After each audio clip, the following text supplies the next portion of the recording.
Um dos grandes problemas aqui em Israel, e eu acredito que em todo o Oriente Médio, é a água. A água, ela é muito economizada aqui, porque há poucos rios, a terra é seca. Mas curiosamente Israel conseguiu associar a economia à liberdade de se usar a água. Como assim? Não há uma economia mesquinha. Em qualquer restaurante que você chega aqui, pelo menos nos hotéis, você pode beber um refrigerante ou não, porque há sempre uma garrafa com água gelada à sua disposição à mesa, porque eles não querem você desidratado no território deles, ele não quer você passando mal em função do calor extremo, enfim, há nesse sentido a abundância, porque eles dão, eles investem. Um dos maiores investimentos, nós chegamos aqui na região da Galileia, ela é completamente diferente da região mais deserta aqui de Israel, a região mais no sul. O território de Israel, 65% do seu território é deserto e apenas 35% é área verde. Mas mesmo no deserto, vez por outra, nós encontramos algumas flores, algumas plantas, e aqui na Galileia muito mais.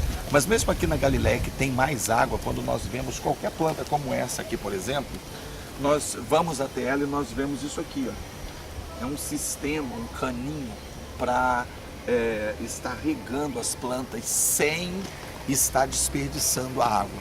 Foi um sistema criado por Israel de irrigação computadorizada, eletronicamente, no tempo certo, na hora certa, se joga algumas gotas na proporção certa para que a planta possa ter o suficiente para viver sem desperdício. Isso acontece em todos os lugares. Isso é um princípio bíblico. Jesus também nos ensinou isso na multiplicação dos pães. Depois de multiplicar pães e alimentar milhares de pessoas, ele disse assim: agora vocês recolham de tudo para que nada se perca. Tudo que sobrou, vocês podem recolher. Guarda para amanhã.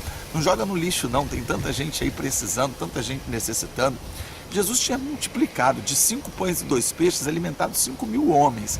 Ele poderia dizer assim: não, pode jogar fora, amanhã se precisar a gente multiplica mais.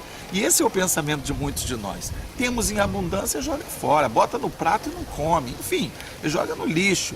Usa hoje, amanhã não precisou mais, não usa. Enfim, nós temos esse tipo de hábito, mas há essa lição da economia, de usarmos aquilo que nós necessitamos. Até o nosso conceito de rico e pobre é diferente hoje do tempo bíblico. Nos tempos bíblicos, rico era o homem que tinha mais do que o suficiente para viver.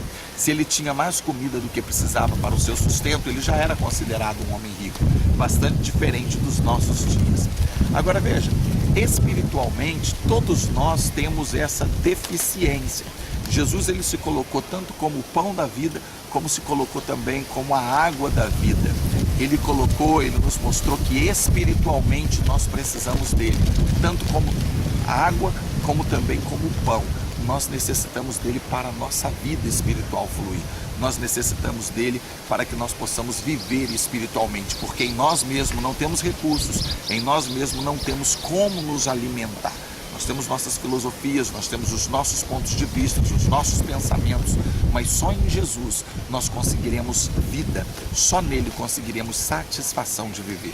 É por isso que muitas pessoas têm muitas coisas, têm carros do ano, têm boas casas, ótimos salários, uma família invejável, mas ainda assim eles necessitam de algo que não sabem nem o que é, ainda assim pensam em suicídio, ainda assim são infelizes. Talvez você esteja numa situação como essa. Eu quero te apresentar hoje o pão da vida. Jesus disse: eu sou o pão vivo que desceu do céu. Jesus disse: eu sou a água viva. Então nele nós podemos ter a satisfação de viver. Nele nós podemos ter graça, paz que o mundo procura, mas nem sempre acha. Ele tem a medida certa. Ele tem aquilo que nós necessitamos para viver em paz conosco mesmo e com ele. Só ele tem vida e vida abundante para nos oferecer. Deus possa abençoar a sua vida e que possibilite um encontro real e verdadeiro com Jesus para você e para sua família. Que Deus te abençoe.